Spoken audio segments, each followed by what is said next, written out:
Hello, everybody, and welcome back to another weekly edition of Timeout Talks. I want to thank everybody for waiting patiently.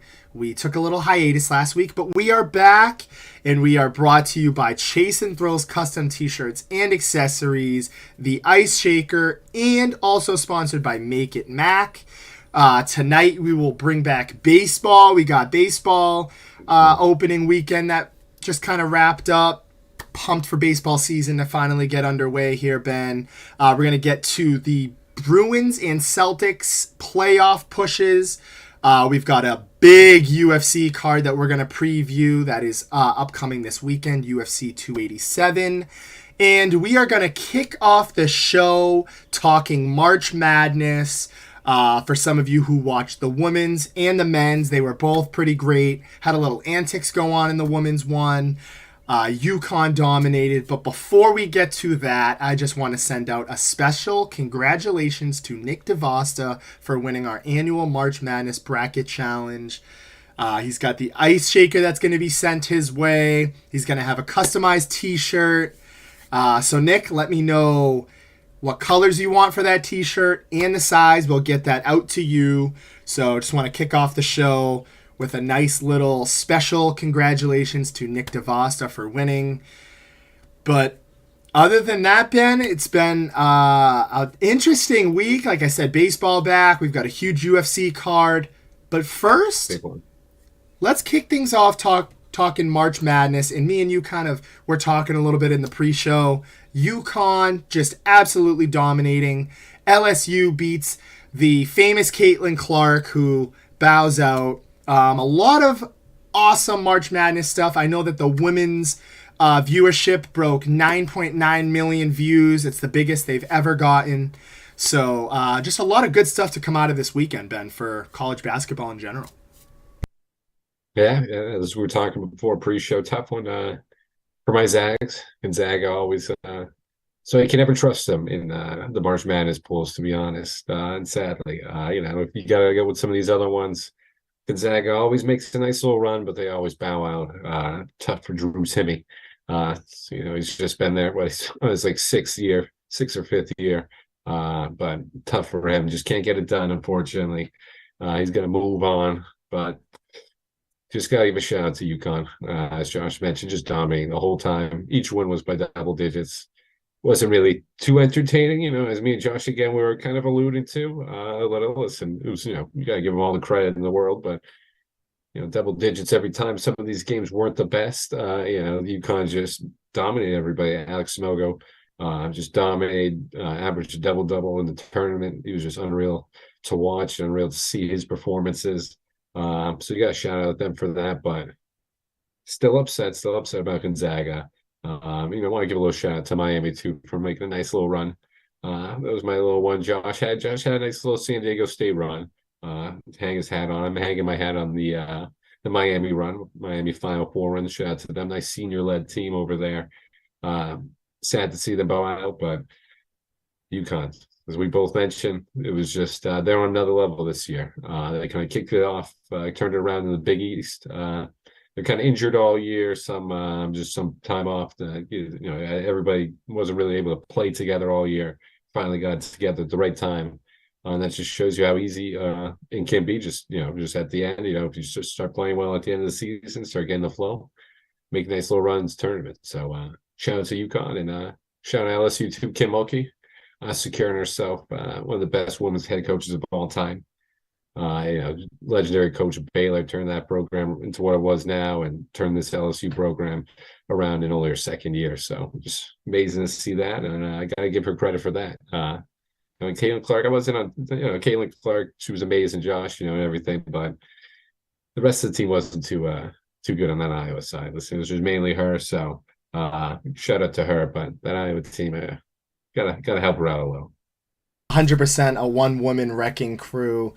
She was quite the story to watch. I didn't follow too much of March Madness in general. I kind of just stepped out once my teams were done. However, it was a great weekend as Ben was kind of wrapping up there. UConn too, just unbelievable. Just shrugged through everybody. I'm looking at all the game recaps, and I don't think there was even a team that came within 10 points of against UConn. Like, you look at the championship game, 76-59 UConn wins. Final Four, 72-59. Elite Eight, 82-54. Like, and that's against Gonzaga. We're talking Miami, Ben's team there, San Diego State, one of the best defensive ranked teams in the country, in the tournament. Just obliterating these teams. From the very get-go, Ben, there was just no challenge for UConn, and it really just reminded me of the old UConn, the days where me and you were in middle school, and they just rolled through everybody. They won back-to-backs. Even the women's team within the past decade, 2 decades, have been great. So it was kind of nice to see, kind of a switch, but definitely was not expecting them to just roll through the tournament like that. I mean, I knew once we got to the Elite Eight, you kind of had a good feeling like, all right, UConn's, it's looking their way. But even in the championship, a rout, they just routed the whole thing. And Jim Rome's cutting those nets down, Ben. But we've got Cam, first person in the chat. There we go. What about the LSU taunt? Are we fans of it? Bad sportsmanship? What do we have? Excellent question from Cam. That was kind of what I was, previewing, little sneak peek teasing earlier in the show when I was talking about the antics. I'm pretty sure it was Angel Reese who was pointing to the finger, basically implying, ring me now. We got the ring. I kind of like it. It brings that flair, controversy. We talk about this all the time. I have people tell me and Ben all the time, you guys need to be controversial on your podcast. That's what's going to get the big blow up. That's what it is. I like it. I like the passion. I personally always take the more sportsman route. I never really trash talk in the games and stuff. But as a fan, looking at it from a media and marketing standpoint, I think it's great for the sport. I think it's great for women's college basketball, and I think it shows the true competitiveness in that, it's a championship game. She was on fire too. Talk about just one woman wrecking crew as well, although LSU's team had more of a supporting cast. But I'm a fan of it, Ben. I think it's fine. You're on a collegiate level now. I don't think there's anything wrong with a little bit of trash talk. She's getting way too much hate right now. Way too much slander. I need it to also end on that note. Way too much. I have no problem with it, Cam. Yeah, I'm with Josh on that one. Listen, I know everyone's always wanted us to be a little more controversial, but listen, maybe when we get a little bigger, but it's kind of tough to be controversial now. We don't really want to be too controversial. Listen, we're gonna keep it safe over here. Keep it safe, and we think about our responses and everything. We're pretty well thought out, me and Josh. And that's why, I'm going to back up this one too with Josh. I got no problem with it. It adds a little flair to the game, makes it a little more interesting. She's just saying, ring me, I like to trash talk. Obviously, I'm sort of more on Josh's level too. Listen, I'm not going to trash talk too much, but I like watching it. It's entertaining. It's a championship game. Emotions are running high. She's a transfer too out of Maryland. She's had a little tough career, in the beginning of her career over there, just trying to find a spot, transferred over here, finally found a nice home for her. So, she's a little pumped up, in the championship game. I got no problem with it at all. Makes it a little more interesting. We don't want everyone just, shaking hands after and just congratulating. We got to have a little flair too. We got to have a little excitement. It makes it a little more interesting to watch on both sides and everything. That's why the men's side was just a little boring. I mean, UConn obviously just dominating. There really wasn't anything with it. So that finals gave us that little matchup with her and Caitlin, and these antics, and which I got no problem with. Which is pretty cool. It got me interested into the game, got me checking it out, and made me a fan of her. So I'm excited to see her career going forward and everything. And yeah, I don't know why I didn't even know she was receiving hate, Josh. To be honest, I didn't even really see how you could turn it against her in that one. But I guess they do anything. I guess they hate on you for anything, Josh. You know how they can be. Caitlin Clark responded with, "I don't think Angel should be criticized at all. Yeah, No matter which way it goes, she should have never been criticized for what she did." She continued to say, "I think everybody knew there was going to be a little trash talk in the entire tournament. It's not just me and Angel." So I completely agree with you on that, Ben. I think, I don't know. I think people need to relax about it. Cam Monagle perfectly said. I agree, fellas, big time. People need to relax about it. Cam, I am very curious to know if Cam and Mitch, the LeBlancs, feel some type of way towards that. I'd be kind of surprised if they did. But yeah, I have no problem with it. The sport moves on, and like Ben said, it'll drive us in to watching the sport in general with more of that flair and that trash talk. I think all the sports could use a little bit of it. I'm glad the NFL kind of went away from, obviously like the excessive celebrations you still get penalized for, but I'm glad you're able to do a little bit of dancing and showboating in sports. Let's not kill that. But also, aside from the March Madness tournaments, the Red Sox baseball is back in town. let's go. A Let's lot go. to take away here from, kind of just this opening start for the Red Sox. I see Ben's already kind of it's very middle-ish, Ben. You look at the Red Sox offense has been unbelievable. You look at Tristan Cassis finally getting a home run. Yoshida's been unbelievable. Devers looks like he hasn't missed a step. Duvall looks like he's the signing of the year for them. Let's go. Adam Duvall, Ben's guy. Aside from the pitching staff, the starting pitchers who just can not get themselves out of a hole. Besides, Tanner Houck is the only pitcher within the first 4 games to not let up any runs in the first inning. That is a fact. But other than that, Red Sox 2-2 right now. Their offense is off to a historic start, Ben.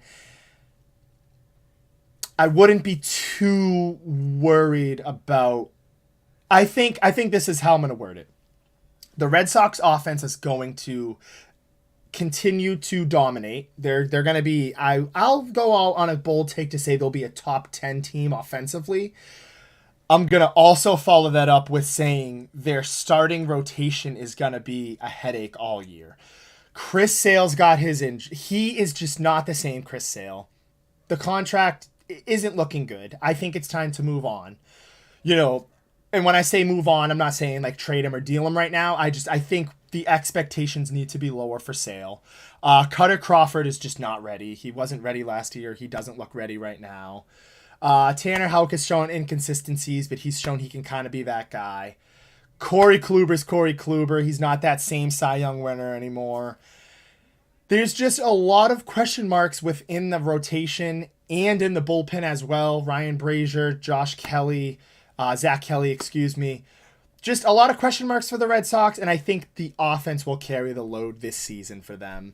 Kind of surprised they're 2-2 right now, Ben, to be completely honest with you. I know they had that walk-off from your boy Duvall, but they've got to figure this starting pitching out if they want to contend in the AL East. I know. Well, we're not 2-2 to Cam. Cam's got us at one officially at 1-3. Listen, come on, Cam. Count that walk-off. My guy Duvall. Another one just hanging the hat on the Miami prediction. And hey, that was my Red Sox guy to watch out for. So early on, my take is looking all right. I knew he'd bring the hitting over here. That's what I blank on the other team. I believe it was on the Braves. He brought it over to the Braves, and I think they just got so much talent over there. He just kind of forced his way out. He's still relatively young, so I mean, I think he's found a nice little spot over here with us. Josh went through the lineup already. These guys are already killing it. Shout out Yoshi. stepping up big time. And Verdugo's playing well too. My Just guy. another guy. Yeah, just another Got him guy. in my fantasy team. Can't he bounce back? Let's go, Josh. Come on, he's gonna produce. I think he's gonna give you a solid year. I think 100%. another one. Just I wanted to see, if he's, it's early. Obviously, it's early. We're only in our fifth game, but he's already looking like he's going to continue his trend from last year of just playing well. And we can, I think we believe we can, lean on him now a little more. But like Josh mentioned, pretty much as everyone can see, it's just it's the same problems as last year. This pitching is just atrocious. Josh went through the starting sort of rotation already. We got Nick Pivetta on tonight, on right now, actually. Hopefully he was solid for us last year. Nothing crazy, but we just need another, solid year out of him. Just keeping us in games, get us through the 5 innings. Give us 7, please. Because, as I say that, I really don't want to give the ball to Ryan Brazier. I really don't want to see that guy out there. He is just, like Josh summed it up right there, is just awful. I thought we would shore up some of those holes, but obviously not. So it's just kind of, again, as Josh said, middle-ish. It's just the same old story with this team. We're going to put up the runs, but yeah, we just gotta outrun our pitching. To be honest, I don't know. It kind of makes sense, but you just got to beat the pitching. Yeah, because they're not going to give it to us. Just some of these early, like we said, this is early stuff, but this is just looking all over like last year again. Just this bullpen is not here. This bullpen is just awful. Closer still kind of up in the air. I don't know. It's not. It's not really looking too good with the closer situation. Bullpen, we need to get a guy in the 7th inning just to get us there, get the starting pitching out of there. But I love the hitting. That's what I'm going to bank myself on. I'm out listening to Cam. We're 2-2. We got those Orioles. A little rough one, like I said, against the Pirates. Reynolds kind of cracked 2 home runs. That guy always kills us. Let's just bounce back, take this series from the Pirates, and just keep building. Because honestly, it was a lot more positive than I thought it was going to be, Josh. So if these are the problems that we're having right now, I don't know if we can fix them, but we knew we were going to have these problems. So I'm glad that at least we got the hitting going on right now. For sure, Ben. Speaking of Reynolds, they're actually looking to lock him up. He's great. Great player for the Pittsburgh Pirates. I agree. And I think the moral of the story in this season is going to be the point you literally mentioned, and you took it right from me, was can the offense compete with the pitching? That's literally what it is. It's them against each other. They're just waiting on Garrett Whitlock to be back, hoping for Brian Bayo to really emerge. They need those two. I would say really need a good outing out of Nick Pivetta right now in tonight.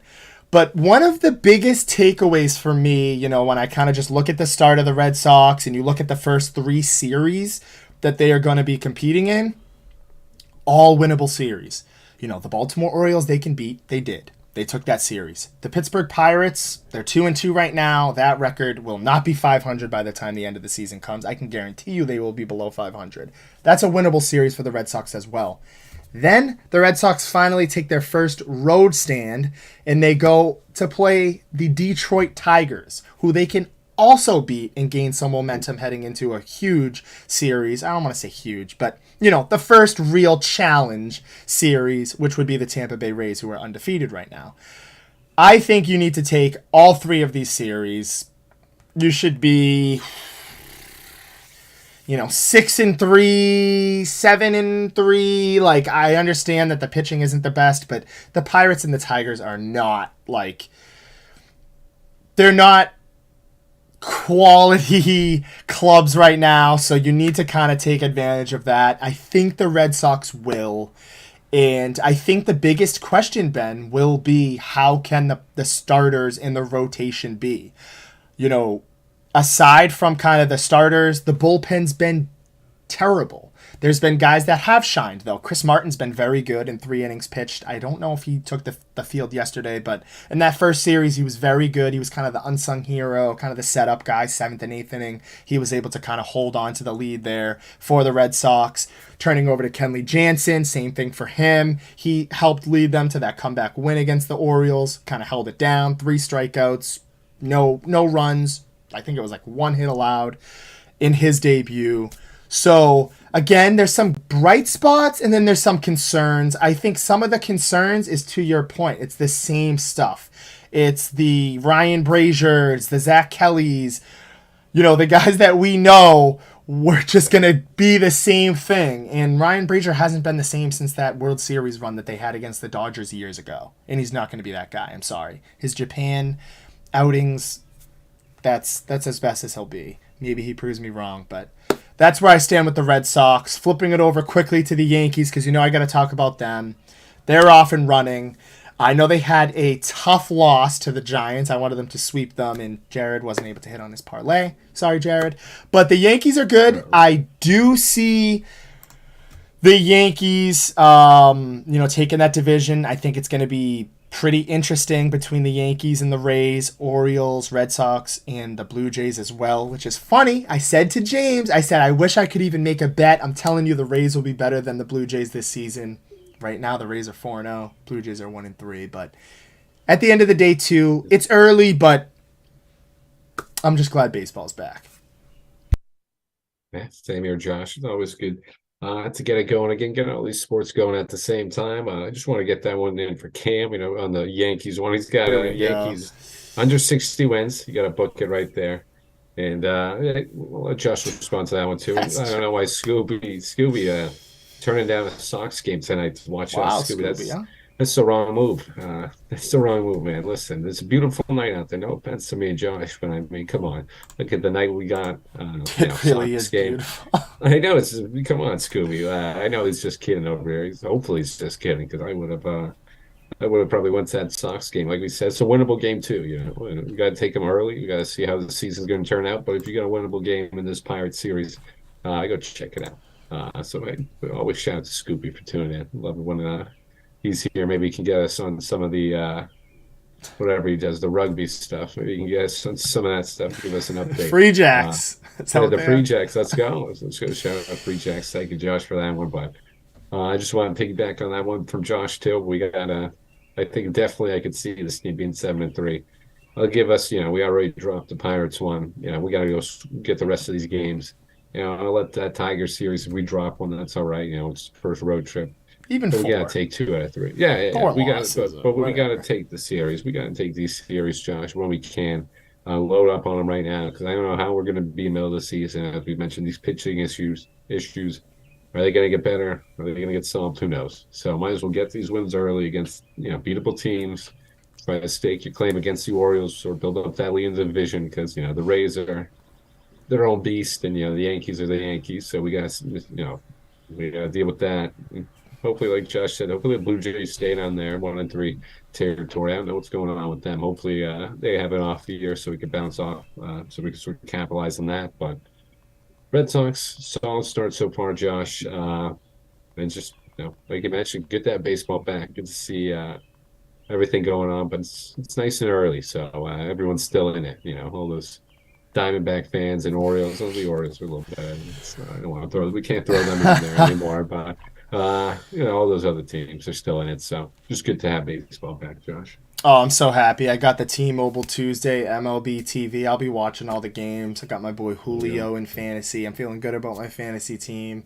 But yeah, Ben, it's so early. It's the month of April. I'm not going to sit here and make ridiculous things, and I really am like having this weird feeling that the Blue Jays are just going to underachieve again because everybody's waiting for them to kind of take that step. I do believe that the Rays are the better team and that it's early, but I think at the end of the day the Yankees will end up winning that series. And the Red Sox are going to be kind of fighting for that one of those wild card spots that they added recently.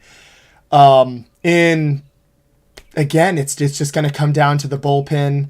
I think the bullpen will kind of fix itself out. It's really going to depend on the pitching staff in the starting rotation. Nick DeVosta, again, just want to give a quick shout out. Our March Madness winner made a very good point. No runs let up in the first for the Red Sox, so this is the second time in 5 games that they haven't allowed runs in the first inning. I mean, that's just crazy to say and think about.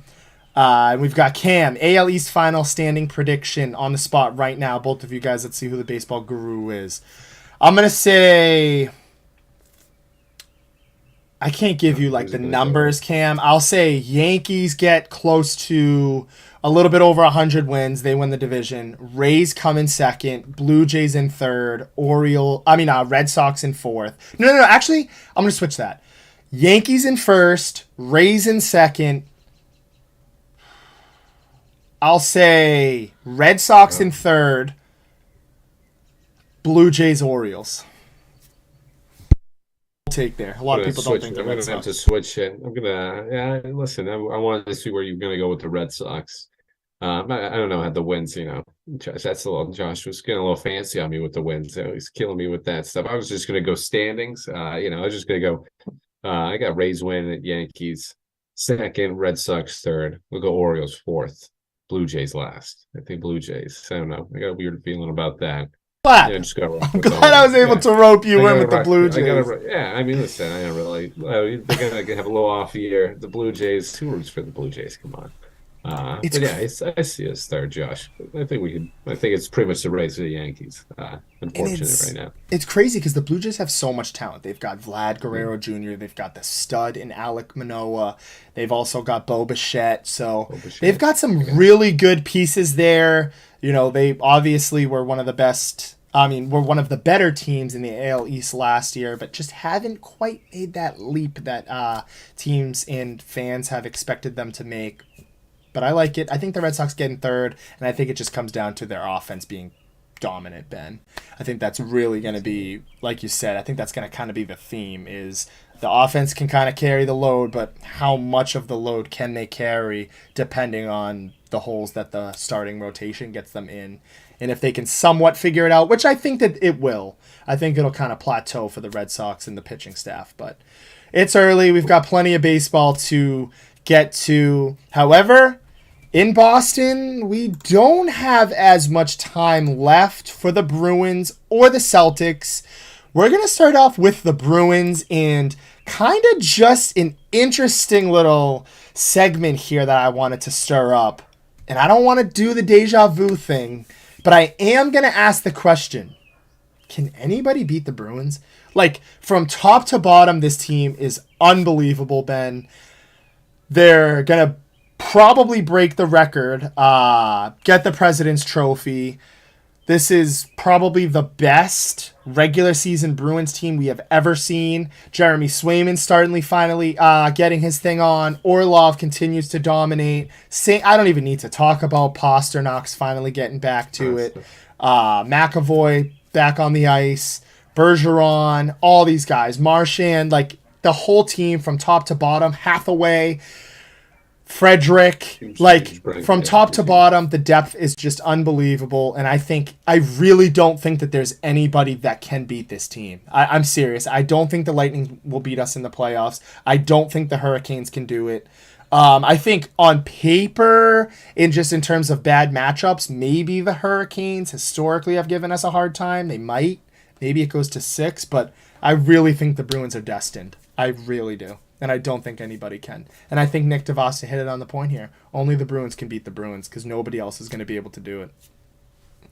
Right. Cam again, same wavelength as Josh right there saying, hey, he's a little scared of the Hurricanes for some reason. I'm with Cam on that one too. I think it was just last year's playoff series got to us. I thought, just home wins for each team, just all the way through up to Game 7. That just kind of, aggravated me a little seeing that Hurricanes kind of had a little rivalry formed with them in that series as well. So I could see where Cam's coming from in that one.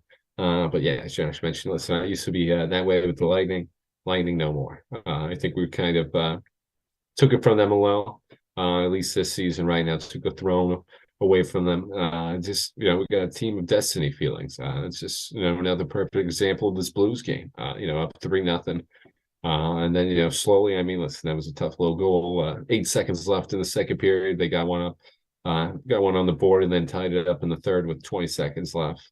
You thought, hey, man, the Bruins blew this one. What's no way they come out of this one with a win, and they had that tough offside goal called back, and then went in a shootout. Just, I mean, this team's gutsy, Josh. They just find ways to win, which is why I think, yeah, I just can't think of a team that could beat them right now. We win in pretty much any way possible. Always find a way to squeeze it out. And as you mentioned, Hathaway, Orlov, just two great trade additions for the depth, helping up with some of the injuries that just come throughout the whole season. Hall, Foliano, uh, so uh, team of destiny vibes, Josh. I can't wait for this postseason. Everyone knows, love the postseason. NHL postseason's the second best. It's obviously the football, but best other one out there for the postseason. I mean, it's just everyone gives 110%. Every team, every person out there. They played through injuries galore. You saw even Brandon Shen in that Blues Bruins game. He got a puck to the face, puck to the ribs. Nail was kind of clawed off from a skate. That was kind of nasty to watch. And he was still playing. That Blues team is out of playoff contention. So you can only imagine when people are not playing for something. So can't wait to watch that, Josh. Going to be exciting. Let's go Bruins. Let's go Bruins. Team of Destiny. Team of Destiny. I love it. We're all getting behind that. We've got Scooby coming in with a very good point here. I'm a little nervous with Bergie being more injured than we think, and I think something is up with Marchand. He is playing off. I know Marchand was kind of held out the last time we played the Hurricanes. I think this was about like a week or two ago because of a nagging injury. Marchand also got hurt. I'm blanking on the game. It wasn't against the Blues, but he got hurt, then came back into the game. I think this was like 2 or 3 games ago against somebody. I want to say it wasn't the Predators. I'm not sure. But the Bruins have some injuries. I think also they're trying to play it safe here. We know that we're going to get the President's Cup. We know we're probably locked in to that number 1 right now. And I think kind of what you're seeing is a balance of, trying to keep guys fresh, but also trying to keep guys, healthy at the same time and not kind of overdoing it. It's kind of one of the biggest debates that we have at the end of the season, whether it be football, whether it be baseball, basketball, soccer, whatever the sport is when you're in these situations, when you clinch a while and you're kind of locked into your seed, people get a little weary of, should you keep the fresh legs out there or do you kind of rest guys up? It's been interesting kind of seeing the Bruins do both. I know there was one game that they had like Marchand sit out, Bergeron, and McAvoy.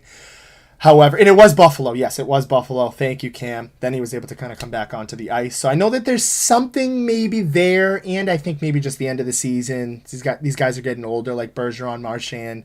These injuries that, the younger guys can probably shake off, probably tends to lean with some of these older guys as the season progresses. But again, I think the Bruins are in a great spot right now. You look at the standings, they are, where are the points here? They are 25 points. It's insane. Above the Leafs. And then the next best is the Hurricanes, and they're still 125, 107. I mean, they're going to hold that spot. The matchups are going to be interesting, but I like the Bruins. It's the team of destiny. I think I'm ready to talk Celtics, Ben, because I think the Bruins, the only team to get in front of the Bruins is the Bruins. Yeah, perfectly said from Nick and you on that one. I just gotta agree. I was looking up that Taylor Hall one for Cam. Just a little. I wasn't quite up to date with the injury, but I guess he's healthy to play, but some cap issues.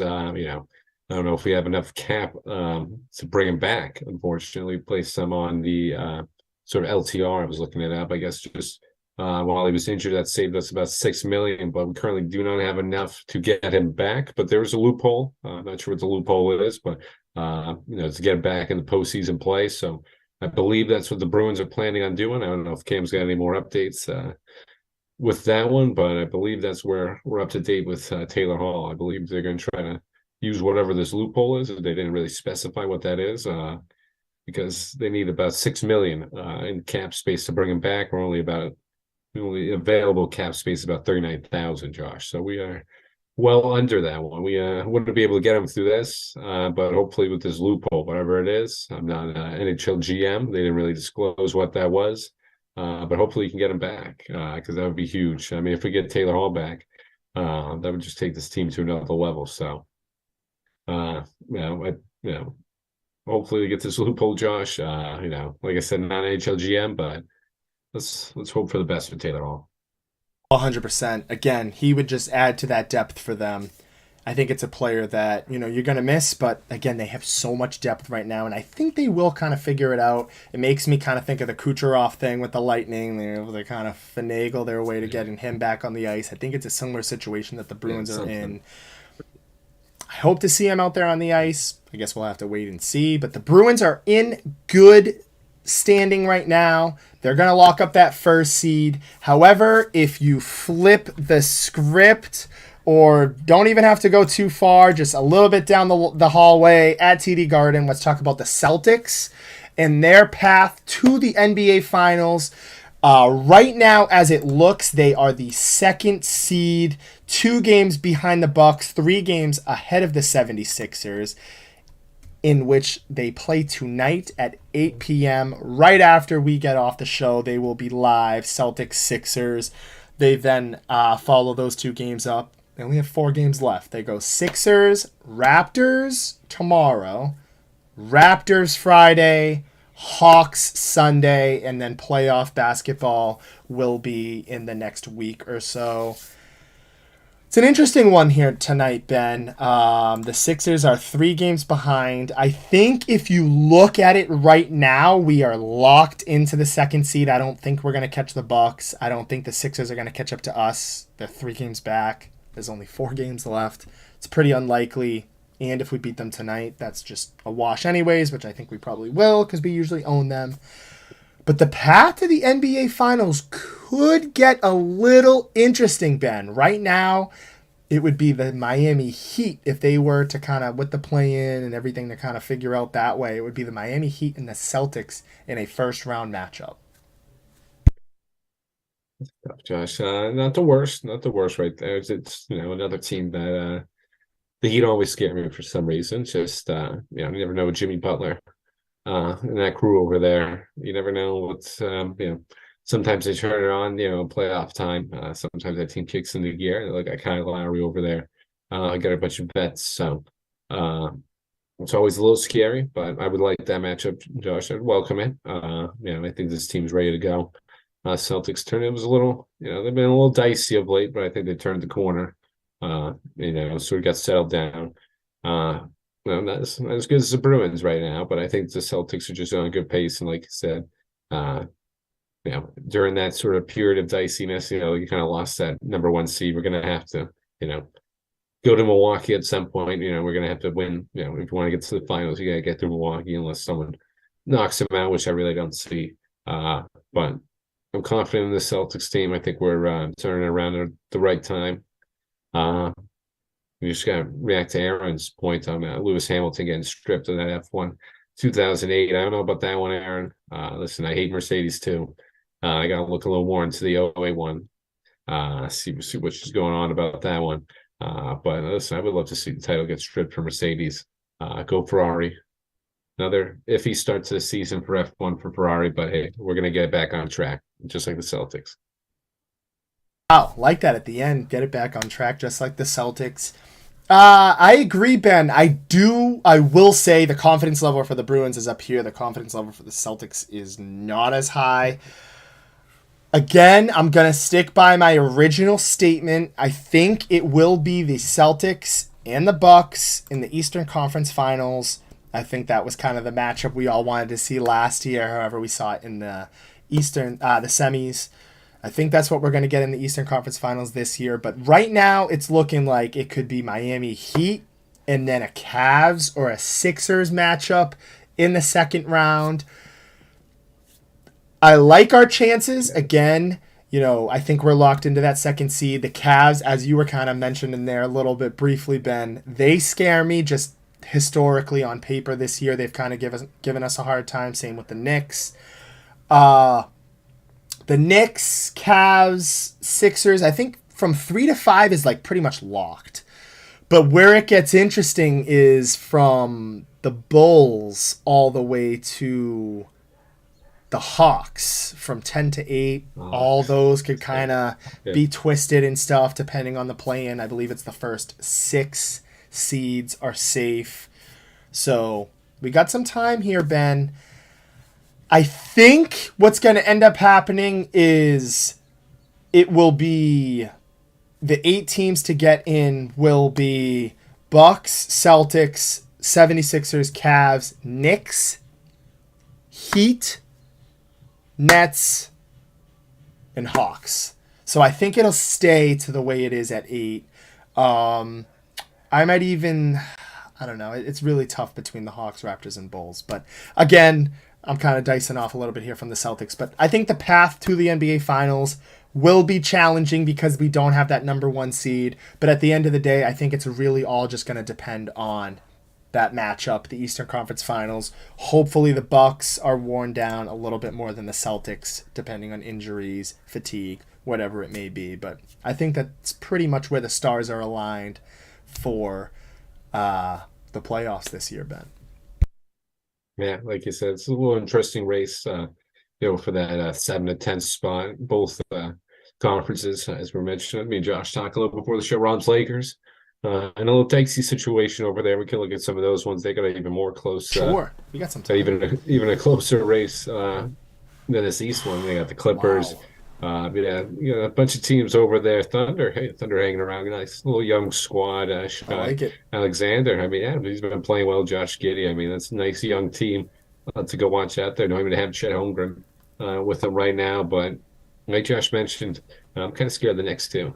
I forgot about those Knicks. I always forget about the Knicks. That Cavs-Knicks matchup would be interesting to watch. I want us to check that one out. As a potential next opponent, but.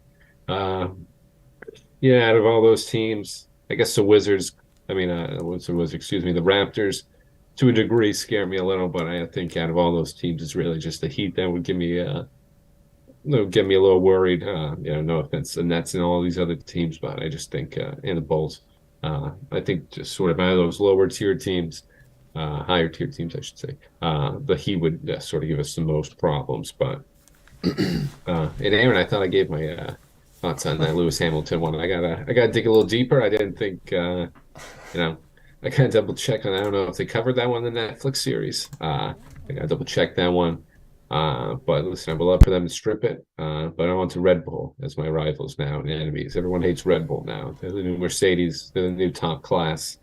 We gotta stop Max Verstappen. So I got that one. Let's go F1. Get everyone on the F1 train, Josh. I love it. Aaron's coming in here with a very out of left field comment that Ben was able to get to. I would have been a deer in headlights. I am a deer in headlights when it comes to F1. Maybe got to watch that Netflix series, like you Josh. said. Drive to Survive. Maybe that'll kind of loop me into it. But Ben mentioned it perfectly. We got some time. We'll look over to the Western Conference. It's the Nuggets who have basically wrapped it up for the number 1 seed. But then you look all the way down to, I believe, even from the 5th to the 8th is really just jumbled. That's all a half game between the Clippers, Warriors, Lakers, and Pelicans.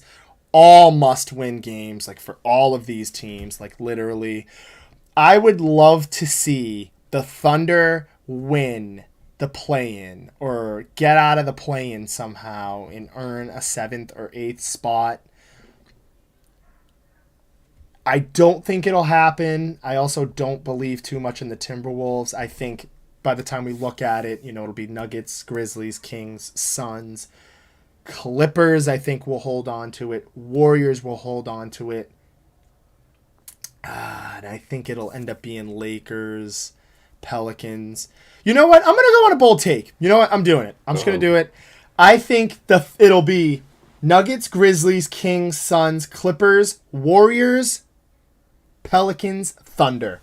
I'm going to do it. This team's young. As you mentioned, they got Shai Gilgeous, however you may call him. I've been one of his biggest advocators. They've got my guy Josh Giddey as well. They've got a couple good pieces on their bench. I think they get in. I think the Lakers are just banking on LeBron and AD. One of those guys is going to get hurt. It's just the inevitable. Even if they do get into the play-in, or out of the play-in, and into the playoffs, I don't know how far they're going to go. With that being said, that's who I would like. I'm sad the Trailblazers didn't end up making it further, but the West is really a dogfight. As you mentioned, it's even closer than the East. Just from the seeds 10 to 7 are all within, or even 5 are all within 2 to 3 games of each other, or a game. Actually, no, let me Mavericks reframe. too, Josh. Yeah, Yeah, the Mavericks. Mavericks are lurking.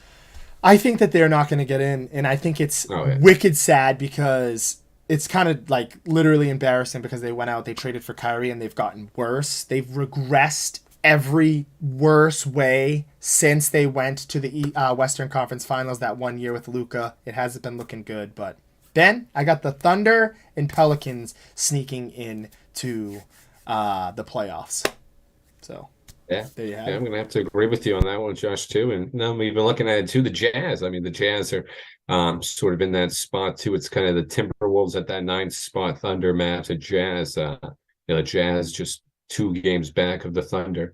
They're hanging around too. I mean, listen, we still got like we said the last week, so anything can happen. But yeah, I'm gonna stick with Josh on that one too. I just think these young guys are playing well. The Thunder, Pelicans, just squads are just more useful. They just want to. They're just playing with more energy than the Mavericks right now. I don't know what happened to them. Like Josh mentioned, I mean, you got Kyrie, you got worse. That was kind of strange. I was watching that 76ers game with them, and they just, I mean, they won all 3 quarters and then just fell apart in the fourth. They just, when their offense isn't clicking, they just don't play any defense. So it's just going to be kind of hard to rally around that kind of now. I think the team, Luka's dealing with personal problems. He said, off the court. So who knows what his mindset's in, and obviously, Kyrie's actually been pretty normal over there in Dallas. He hasn't caused any problems. He's been putting up points. He's been doing his thing over there. So, surprisingly, it hasn't been Kyrie. That's the issue. Maybe just, he's not the best defensive guy out there. Maybe that could have taken a toll on him. But he's been doing his thing over there.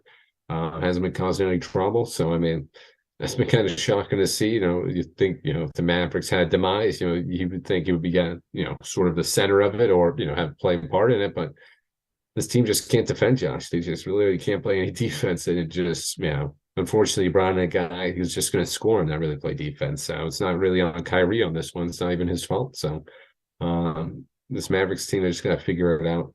But hey, it gave a spot for one of these young teams, like we mentioned, the Pelicans and Thunder to showcase their talent. So to a bigger audience on the playoff platform. So I'm all for it. And feel for those Maverick fans because that team is not fun to watch right now. Oh, for sure. It's tough. How do you get worse? Adding Kyrie again, I think it just goes to the defensive side for you. Even Christian Wood, like they have just made some tough signings. He missed a very big free throw the other day. It's going to be interesting, Ben. I'm excited to see how the landscape will shake out in the West and the East. We are going to completely flip the script over to the UFC, which also, quick little note here, the WWE had WrestleMania, which was awesome. Another note, Endeavor, which is the owners of the UFC, are going to merge with the WWE. So that's an interesting little point there. For all the UFC guys who hate the WWE, well, hey, you might be seeing some more advertisements. These two companies are going to be linked together. As a diehard wrestling fan, I think this is a great thing. Probably the best case scenario for a company to buy the WWE. However, let's get to, enough with the nonsense. Let's get to the big card that I have been very, very excited for. UFC 287. We've got the rematch of Alex Pereira in Israel Adesanya, the style bender. We've got the co-main event of Gilbert Burns, Jorge Masvidal. We've got Rob Font on the card, Kevin Holland, and we've got the young buck himself, Rosas Jr. We've got an interesting card here, Ben. Even some interesting names here on the prelim. Ben, thoughts? You excited? What do you think here for this big card coming up this weekend? I'm excited. Josh. This is like we coined, this is Josh's card. He's been waiting for this one. I know we've had a couple good ones. Barra Sandhagen was a good little fight night last 2 weeks ago.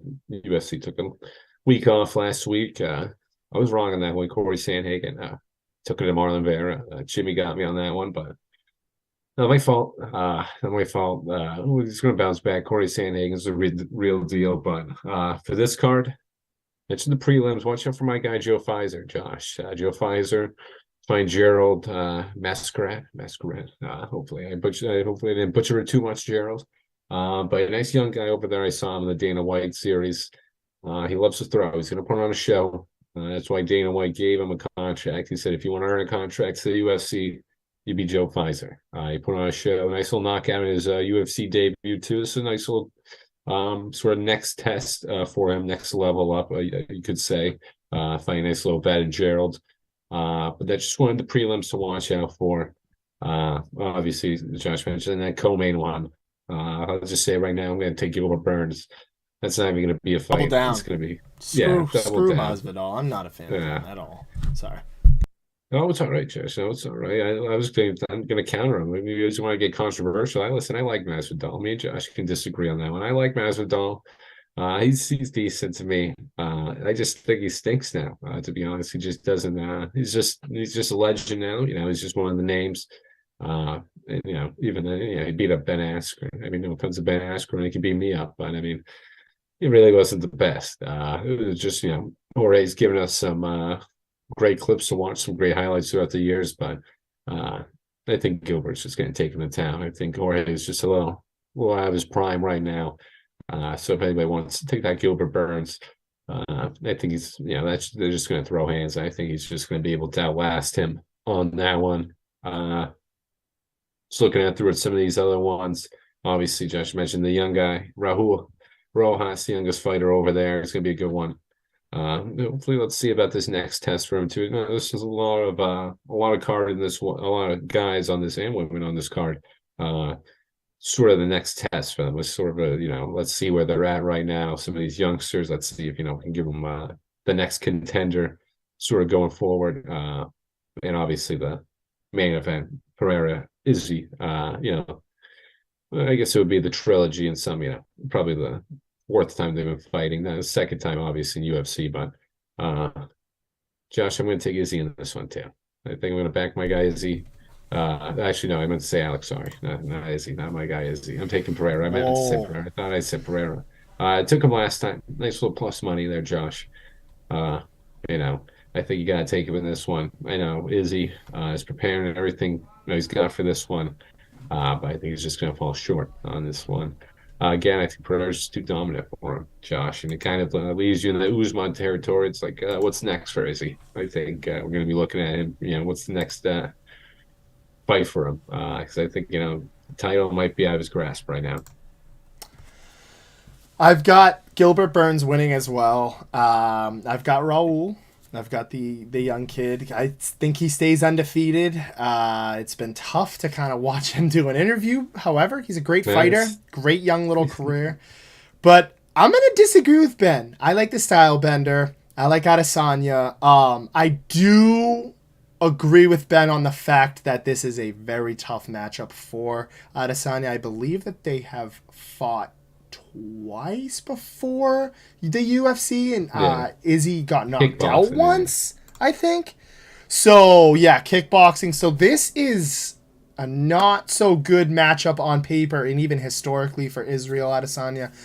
But come on. We know what he's capable of doing. I think it's going to be one of those things, again, I'm very, very casual when it comes to the UFC, but I think it's going to be one of those things where we all have the money on this one guy, and the other one wins. We thought Fiziev was going to win in that one of the previous cards. That didn't end up being the case. Thanks, Fiziev. Yeah, I know you're shaking your head because we were just completely out on that. But I like Izzy in this. I think he wins. I think it tells a great story in that. I think he reclaims his belt. And I think even if you look at the last time they fought, Izzy caught him a couple times. He just wasn't able to kind of finish on it. And it was just a great fight. Even just as a casual, it really drawed me in. I'm very excited for this card. I also want to say I hope Masvidal gets his ass kicked. I'm not a fan of him. I don't like the sucker punching Covington. I don't like the trash he's talked. I know him and Poirier used to be guys or are still close, and Poirier's my favorite fighter. But I don't like him. I hate him. I hope he gets knocked out. And I think Gilbert Burns can do that because I think he'll be too much for Masvidal to handle. But I'm gonna take the style bender. I'm gonna go the opposite of Ben. Nice. There we go. There we go on that one. Just looking at the other card too, Kevin Holland. Josh mentioned him. Nice little name for everybody. I'm actually taking Santiago. If you nice little juicy upset. I'm taking Santiago on that one plus 220. I think Kevin Holland is just the name on that one. I think we're going to see the line go down a little on that one. Kevin Holland just got beat up by Stephen Thompson, Wonder Boy. Uh, Listen, Wonder Boy's no slack, but he's getting up there in age, and he took it to Kevin Holland. Santiago Ponzabia could take it, man. This guy can throw. This guy's not going to give up. He's just going to throw with you until he's got nothing in the tank. He's not a wrestler. He's not anything like that. So I feel like Kevin Holland struggles with guys like that. Just throwing with them. I feel like he's just got the reach, and the punches aren't really landing with the same amount of power. And I think Santiago's just going to sway the judges in this one. Josh keeps mentioning Rob Font. I don't know why he keeps mentioning Rob Font. I know he knew Rob Font. I don't really know Rob Font. Like we said, I mean, I'm a little more. I think I'm a little more. I watch a little more than Josh just for the Definitely gambling aspects. But I mean, I've heard of him, but I just kind of never really. I don't really know if he's good or not. I've heard of him. I think he's decent. The only reason why I've heard of him is from Jeff and Tyler. Same with Kevin Holland. I believe I actually was there for not there at the fight, but I went out for one of the fights. Kevin Holland got dominated. I think I know exactly which one you're talking about. But yeah, Rob Font. Just the name. It sounded better to kind of sell the card by just saying, "Hey, Rob Font." I've heard that name again. I am just touching the surface, dipping my toes into the UFC realm in the name of these guys. Even Gilbert Burns, I've watched a little bit. I watched him versus Hamzat. I've seen, very entertaining. I know what he's made of. Of course I know Jorge Masvidal. I watched that whole Covington thing. I've heard a bunch of my friends. He's one of the best pound for pound guys. I think he's so overrated, and I agree with Ben. I think it's just past his prime. But I'm excited for this card. Rojas, I watched him fight on one of the last ones as well. So he fought on the one with Gordon, right? The one that Gordon should have won. Yeah. With Patty the Batty, right? Yeah, Patty the Batty. So I remember watching him in that one in which he dominated. So there's a lot of interesting storylines here, even for a casual like me. You definitely know more UFC than me, so I'm not even going to pretend. But again, I'm going to wrap up my part of the show. I'm running out of stuff to say. I've got Israel Adesanya winning. I've got Gilbert Burns. I don't know too much. I'll go Rob Font for the fun of it. I'll say I'll piggyback on Ben with Santiago, and I'll say Rojas Jr. wins. I will also say the Red Sox right now are down 3-1. They're gonna have another come from behind win today. Let's go Yankees. Bruins finish strong, and by the time we roll into next week, I think the Celtics will be 4-0, depending on who they bench. I'll say 3-1 for resting purposes. But let's go Izzy. That's how I'll finish the show. The Red Sox always killing me. The Red Sox with this pitching. We're gonna have to back up Josh again as always. I mean, this is kind of more wishful thinking. Let's get another comeback win. Let's rally around this because this pitching is just not good. We're gonna have to be doing this a lot in the season. So might as well get used to it, Red Sox fans. As always, appreciate everyone tuning in, listening, commenting on that. Shout out to Cam. Shout out to Scooby for not going to that Sox game tonight. Let's go, Scooby. Always a pleasure. Always a pleasure. Bruins Celtics, hopefully carry the momentum going, carry that good vibes and everything. Bruins team of destiny, and Celtics whipping into shape right now. And I'll end on this. He took Izzy. I'm taking Pereira. Let's go, Alex.